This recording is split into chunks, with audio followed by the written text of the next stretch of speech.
Për herë të parë kënga fituese në kategorinë 9 deri në 14 vjeç të festivalit mbar kombëtar të këngës për fëmijë në Shkodër do të përfaqësojë Shqipërinë në garen prestigjioze europiane Eurosong Junior Contest. Ky hap historik u bë i mundur fal marrëveshjes së nënshkruar mes Bashkisë Shkodër dhe RTS-s, Radio Televizioni Shqiptar. Për kryetarin e Bashkisë Shkodër Benet Beci, ky është një lajm shumë i rëndësishëm që jep edhe më shumë peshë dhe rëndësi festivalit tradicional të Shkodrës, i cili këtë vit shënon edicionin e 63. Desha ndaj një lajm shumë të mirë për Shkodrën sot. Kemi tashmë një marrëveshje me Radio Televizion Shqiptar dhe me Eurosong për të pasur përfaqësinë tonë të festivalit fëmijëve të Shkodrës në Eurosong për fëmijë.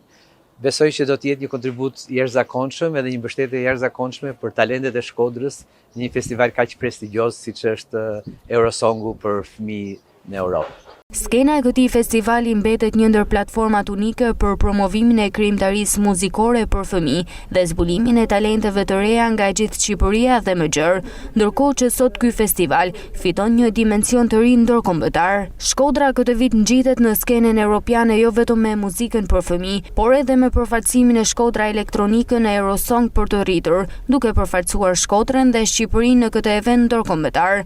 Ardi Shkodran është sot ambasadori i Shqipërisë në Europë.